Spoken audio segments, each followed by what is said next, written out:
नमस्कार, मैं हूं आंचल आनंद। गुजरात हिमाचल दोनों राज्यों के सभी सीटों के नतीजे और रुझान सामने आ चुके हैं। इन नतीजों का बड़ा मतलब निकाला जा रहा है, खासकर गुजरात में मिली जीत का, क्योंकि गुजरात पिछले 2.5 साल से पाटीदार आंदोलन को लेकर उबल रहा था। हार्दिक पटेल इस आंदोलन के बड़े चेहरा भी बने।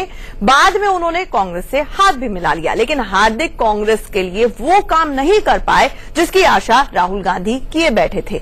हम आपको बताने वाले हैं कि पटेलों के गढ़ में हार्दिक का जादू चला या बीजेपी का परचम लहराया। जिन जिलों में पटेल वोटर 30% तक थे, वहां की सीटें किसने जीती? पहले देखिए पटेलों के दबदबे वाली सीटों पर क्या कुछ हुआ। तो देखिए 37 सीटों पर बीजेपी का दबदबा है। 21 बीजेपी ने जीती,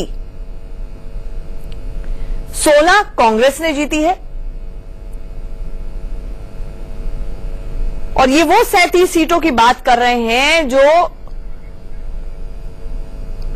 पाटीदार पूरी तरह से वहां पर उनका दबदबा है। माना यह जाता है कि 12 से 14% गुजरात में पाटीदार जनसंख्या है और वहां पर हार्दिक एक बड़ा फैक्टर कम से कम अब चुनावी नतीजों आने के बाद लगा सकते हैं, नहीं हो पाए। पटेलों के गढ़ में बीजेपी के परचम से सबसे ज्यादा नाखुश हार्दिक पटेल हैं और ये स्वाभाविक भी है।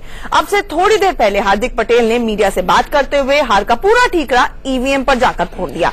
पिछले 3 दिनों से हार्दिक ईवीएम हैकिंग को लेकर ट्वीट पर ट्वीट किए जा रहे थे, लेकिन बिना किसी सबूत के। एक बार फिर से हार्दिक पटेल ने ईवीएम को हार का खलनायक बनाया, लेकिन बिना किसी सबूत के। सुनिए क्या कुछ कहा उन्होंने।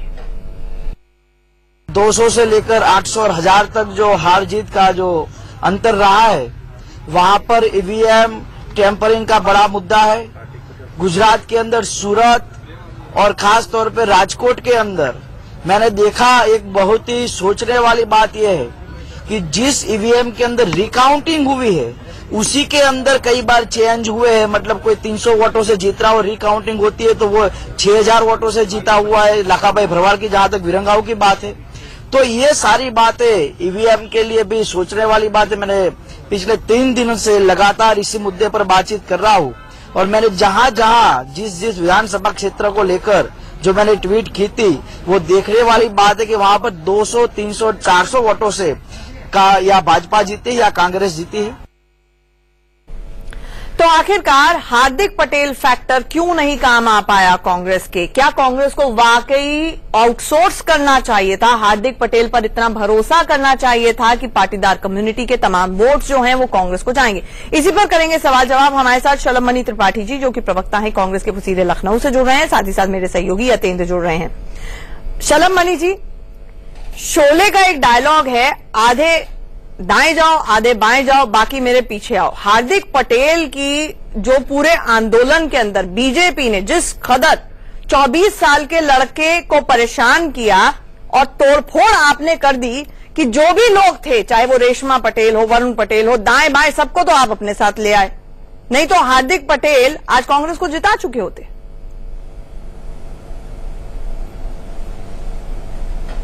नहीं, देखिए आपने पूरे चुनाव में देखा होगा कि भारतीय जनता पार्टी के किसी भी लीडर ने हार्दिक पटेल जी को तो उनको हमने नोटिस ही नहीं किया। बाकी ये तो कोई भी लोकतांत्रिक पार्टी है, एक के बाद एक सीडी निकाल दी उनको समर्थन देना चाहता नोटिस नहीं किया, उनको उनके पार्टी में नहीं, बिल्कुल इसीलिए मैं कह रहा हूं सीडी से हमारा कोई ताल्लुक नहीं। सीडी तो उनके अपने लोगों ने निकाली और हार्दिक पटेल जी के उनके साथ के लोगों ने इस बात को खुलासा किया।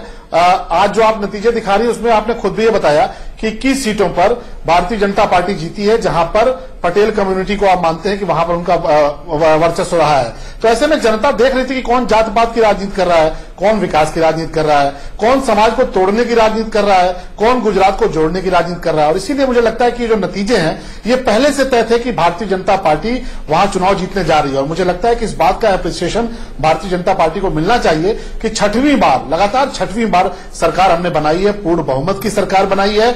हमारे जो विरोधी दल थे वो ये कहते रहे कि एंटी इनकम्बेंसी फैक्टर है, पटेल फैक्टर है। इसके बावजूद गुजरात के लोगों ने जो आशीर्वाद दिया है, जो जनादेश दिया है, हमारे भारतीय जनता पार्टी के जो राष्ट्रीय अध्यक्ष हैं और जो प्रधानमंत्री के प्रति जो विश्वास जताया है, मुझे लगता है कि इससे बड़ा कोई रिपोर्ट कार्ड नहीं हो सकता।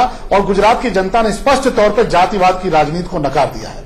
बिल्कुल, जातिवाद की राजनीति को जनता ने नकार दिया है, लेकिन शलभ जी सवाल तो ये भी है कि जितने पाटीदार अनामत आंदोलन से लोग जुड़े हुए थे उन सबको आपको अपने पास लाने की क्या जरूरत थी, ये बड़ा सवाल है। लेकिन हम बाकी की चर्चा पर लौटते हैं, लेकिन ग्राफिकली अपने दर्शकों को समझाने की कोशिश करते हैं कि अगर हम क्षेत्रों से रीजन वाइज समझें तो जैसे सूरत के अंदर पटेलों के गढ़ में बीजेपी का परचम है, 15 सीटें जो हैं वो गई हैं बीजेपी को और 1 गई है कांग्रेस को।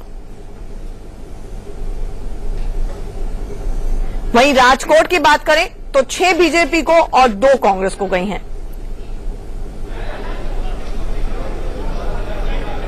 अहमदाबाद में 17, अहमदाबाद वैसे भी बहुत स्ट्रांग होल्ड है बीजेपी का, यहां पर पूरी तरह से हार्दिक फैक्टर नाकामयाब रहा। 17 सीटें बीजेपी को और 4 गई हैं राहुल गांधी को, यानी कांग्रेस को। हम आपको रीजन वाइज समझाने की कोशिश करें। वडोदरा की बात करें, यह भी बीजेपी का गढ़ है, यहां पर भी कुछ खास इनरोड्स नहीं कांग्रेस ले पाई। 9 गई बीजेपी को और 1 सीट गई राहुल गांधी को, कांग्रेस को। ये सारे के सारे जो पटेल बहुल इलाके हैं, हमने उसको जोन वाइज बताने की कोशिश की कि ये वो इलाके हैं जहां पर सेंधमारी की चर्चा थी कि हार्दिक पटेल के कांग्रेस के साथ हाथ मिलाने से कांग्रेस को इसका फायदा पहुंचेगा, लेकिन नहीं पहुंचा। यतेंद्र, कांग्रेस तो आउटसोर्स कर बैठ गई थी, सोचकर बैठ गई थी कि फायदा पहुंचेगा, फिर भी ग्राउंड पर क्यों फायदा नहीं पहुंच पाया कांग्रेस को पटेल फैक्टर का? देखिए आंचल, अगर कांग्रेस के सियासी फायदे की मैं बात करूं तो काफी हद तक उसे फायदा मिला है। हालांकि ये अलग बात है कि वो सरकार नहीं बना पाई, जो एक उम्मीद जताई जा रही थी कि एंटी इनकम्बेंसी और जिस तरह का माहौल पाटीदार आंदोलन के बाद खड़ा हुआ, उसका नुकसान बीजेपी को हो सकता है, बीजेपी सरकार को हो सकता है। लेकिन इसके बावजूद भी अगर कांग्रेस का सीटों के हिसाब से देखें तो पिछले 27 सालों में सबसे अच्छा प्रदर्शन इस बार का रहा है, क्योंकि जो तिकड़ी एक तरह से बनाई हार्दिक, जिग्नेश और अल्पेश की, दोनों चुनाव लड़े, दोनों ही चुनाव जीते हैं और तमाम बड़े नेता इस चुनाव में हारे भी हैं। तो एक जो बड़े नेताओं के साथ उम्मीद थी राहुल गांधी की, खासकर कांग्रेस की, वो कहीं ना कहीं धराशायी हुई। कांग्रेस के दिग्गज हारे तो वो एक नुकसान हुआ। लेकिन बीजेपी के लिए भी सोचने की बात है कि जो तमाम मोदी फैक्टर था या बड़ी बात है जो 150 प्लस की बात बीजेपी की तरफ से कही जा रही थी, वो उसके दूर दूर तक वहां तक नहीं पहुंचे हैं और पिछली बार से सीटें काफी कम हुई हैं। ये भी बीजेपी को सोचना होगा कि आखिरकार कहां कमी रही। तमाम बड़े बड़े दावे किए गए, विकास की बातें की गई, लेकिन विकास की बातें करते करते आखिरी चरण में वो उसी कार्ड पर आए जिसके लिए बीजेपी जानी जाती है। यानी कि एक तरह से आप ये नहीं कह सकते कि कांग्रेस को बहुत बड़ा नुकसान हुआ है। कांग्रेस को अगर पिछले 22 सालों के हिसाब से देखें तो कांग्रेस नतीजों के हिसाब से देखा जाए बीजेपी को जी तो कम से कम बहुत ज्यादा फायदा हुआ है, उसको कोई डिनाई नहीं कर रहा है। लेकिन वो तो सरकार इसी भरोसे बनाने जा रहे थे कि हार्दिक पटेल ने हाथ मिला लिया तो हम सरकार बना लेंगे। मुकेश नायक जी जो कि प्रवक्ता हैं कांग्रेस के, वो हमारे साथ जुड़े हैं। मुकेश नायक जी, एक ये कहावत है पटेलों में कि पटेलों का एक पटेल नहीं होता है। आपने सिर्फ हार्दिक पटेल को अपने साथ ले लिया और उम्मीद करके बैठ गए कि आप सरकार बना लेंगे, लेकिन पूरी तरह से पटेलों को एक बड़े वोट बैंक को 12 से 14% उनकी जनसंख्या है, उनको आप अपने साथ नहीं जोड़ पाए, क्यों? देखिए, पाटीदारों के साथ जिस तरह का अन्याय गुजरात में हुआ, घरों से निकाल निकाल के उन्हें मारा, उनके नेताओं पर राष्ट्रद्रोह के मुकदमे चलाए, आज भी पाटीदार आंदोलन गुजरात में एक मजबूत आंदोलन है।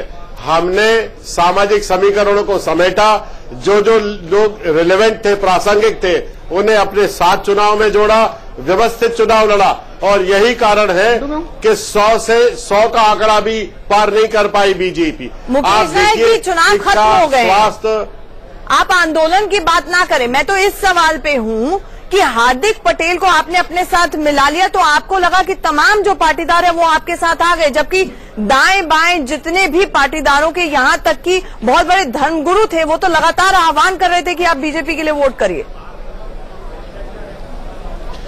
देखिए, डिमोनेटाइजेशन के बाद और जीएसटी के बाद और जिस तरह से गुजरात में अराजकता फैली, जिस तरह से गुजरात का व्यापार ठप हुआ, हमने समाज को, जनजीवन को स्पर्श करते हुए मुद्दे चुनाव में उठाए, लेकिन बीजेपी ने पूरे चुनाव में जो रिलेवेंट इश्यूज थे, जनता को स्पर्श करते हुए सवाल से, उनसे जनता का ध्यान हटाया गुजरात के चुनाव में।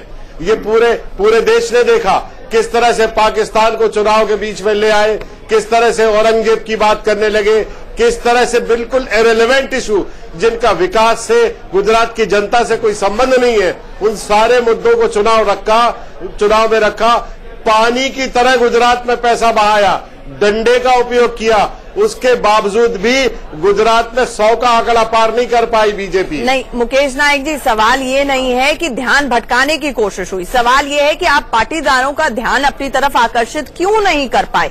वहां आंदोलन हुआ, पूरा गुजरात 2 साल तक उबल रहा था, आप आंदोलन का हिस्सा तो बने नहीं। आपने कहा कि आप पिगी राइड कर लेंगे हार्दिक पटेल पर, और आंदोलन तब तक खत्म हो चुका था। दाएं बाएं से हार्दिक पटेल के साथ जितने लोग थे वो गायब हो चुके थे, उनको बीजेपी हाईजैक कर चुकी थी।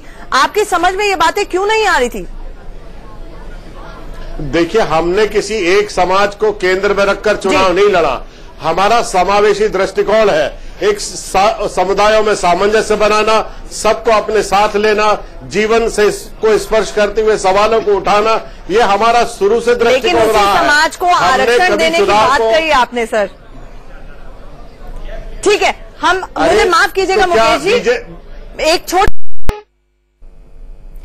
और अब आपको सीधी तस्वीरें दिखा रहे हैं बीजेपी दफ्तर की, जहां पर प्रधानमंत्री मोदी पहुंचे हैं और विक्ट्री का उन्होंने साइन बनाया। उनको रिसीव करने के लिए बाहर बीजेपी पार्टी अध्यक्ष अमित शाह मौजूद थे, और आप देख सकते हैं कि गुलाब की पंखुड़ियों से उनकी पूरी की पूरी गाड़ी इस वक्त लदी हुई है। तो किस जोर शोर से बीजेपी ने स्वागत किया होगा प्रधानमंत्री मोदी का, आप ये तस्वीरों में देखिए।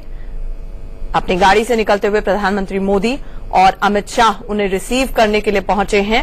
आज सुबह भी जब संसद पहुंचे थे प्रधानमंत्री मोदी, उन्होंने मीडिया से बात तो नहीं की थी, लेकिन एक विक्ट्री साइन बनाया था।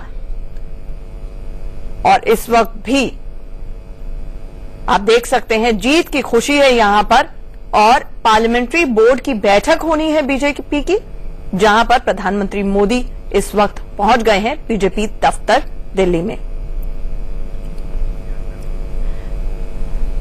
तो बिल्कुल जीत के लिए अगर किसी को क्रेडिट जाता है बीजेपी की, तो वो प्रधानमंत्री मोदी को, कि आखिरी ओवर स्लॉग ओवर्स में आकर धुआंधार बल्लेबाजी की। Shalam money Tripathi ji, last overs में आकर इतनी धुआंधार बल्लेबाजी अगर प्रधानमंत्री मोदी ने नहीं की होती तो ये सारे फैक्टर्स धरे के धरे रह जाते, बीजेपी तो लगभग हार ही जाती अगर प्रधानमंत्री मोदी का आपने भाषण दे दे के गला ना बैठवाया होता तो। देखिए, हम सबके लिए बहुत गौरव की बात है कि हमारे पास नरेंद्र मोदी जी जैसे लीडर हैं, और निश्चित तौर पे मैं मानता हूं इस बात को कि ये जो चुनाव परिणाम आए उसमें उनका बहुत बड़ा योगदान है। जो हमारे राष्ट्रीय अध्यक्ष हैं अमित शाह, पार्टी के कार्यकर्ताओं ने, जो लाखों करोड़ों जो हमारे कार्यकर्ता हैं, उन्होंने भी दिन रात मेहनत की, और निश्चित तौर पर हमें इस बात का बहुत फख्र है कि प्रधानमंत्री जी को लेकर जिस तरह का गुजरात की जनता ने उनको स्नेह दिया। मैंने तो बहुत सी रैलियां उनकी देखी, जब वो जाते थे और गुजराती भाषा में लोगों से बातचीत करते थे, किस तरह लोग उनसे कनेक्ट होते थे। तमाम रैलियों में जिस तरह भीड़ उमड़ती थी, लोग उनको देखने आते थे, लोग उनको सुनने आते थे। तो निश्चित तौर पर भारतीय जनता पार्टी के लिए ये गौरव का विषय है। और जहां तक बात यह है कि कितनी सीटें मिली, कैसे जीते, मैं आपको ये भी बताना चाहूंगा कि 6वीं बार सरकार बनी है गुजरात में भारतीय जनता पार्टी की लगातार, और इस बार भी हमारा वोट परसेंटेज 1.5% के आसपास करीब बढ़ा है। ये गुजरात की जनता का भारतीय जनता पार्टी के प्रति विश्वास है, प्रधानमंत्री जी के प्रति उनका प्यार है, और जो काम हमने किए हैं पिछले कुछ सालों में गुजरात में, उस पर मुहर लगी है। कांग्रेस के लोगों को इस बात पर मंथन करना चाहिए, बजाय इसके कि वो तमाम संवैधानिक संस्थाओं पर सवाल उठाएं, जो मतदाता है उन पर सवाल उठाएं। कांग्रेस पार्टी को इस बात पर मंथन करना चाहिए कि जो जातिवाद का जहर उन्होंने गुजरात में घोलने की कोशिश की, उसको गुजरात की जनता ने नकार दिया पूरी तौर पर। मुकेश जी, सोशल इंजीनियरिंग की, जिसे जातिवाद का नाम दे रहे हैं और आप सोशल इंजीनियरिंग बोलेंगे इसको, आपने कोशिशें की लेकिन वो पूरी तरह से फेल हो गई ग्राउंड पर। हम न कभी इस देश में जातिवाद की बात करते हैं, न हम कभी सांप्रदायिकता की बात करते हैं। हम सबको साथ में लेकर चलते हैं, हम सामंजस्य की राजनीति करते हैं, हम राष्ट्रीयता की राजनीति करते हैं, हम कभी जातिवाद की राजनीति नहीं करते हैं। गुजरात में जो बीजेपी को इतनी कम सीटें मिली, उसका कारण ये था कि उनकी उपलब्धि नहीं थी। डिमोनेटाइजेशन के बाद, जीएसटी के बाद पूरा व्यापार का केंद्र जो भारत का है गुजरात, वो बुरी तरह से प्रभावित हुआ। इनके 9 मंत्री चुनाव हारे, इनके गृह मंत्री चुनाव हारे, इनके कृषि मंत्री चुनाव हारे, इनके सामाजिक न्याय मंत्री चुनाव हारे, बड़े बड़े नेता इनके चुनाव हार गए। इस बात का प्रमाण है कि कांग्रेस ने भौतिक लक्ष्यों को लेकर जनता जो मुद्दे उठाए थे वो मुद्दे आगे भी जीवित रहेंगे गुजरात में। मुद्दे आगे कैसे जीवित रहेंगे? सबसे बड़ा सवाल तो यहाँ पर ये खड़ा हो रहा है ना मुकेश जी कि आपने जिस तरह से सोशल इंजीनियरिंग की कोशिश की वो ही बैकफायर शायद कर गई, क्योंकि एक तरफ ओबीसी में अल्पेश ठाकुर को आपने अपनी पार्टी से मिला लिया, जो कि पूरी तरह से ओबीसी एकता मंच के पूरी तरह से हेड कर रहे थे, आंदोलन चला रहे थे। उसी में से कोटा कहीं ना कहीं घुमा फिरा कर देने की कोशिश की जिस पर क्लैरिटी नहीं थी। बहरहाल हम इस पर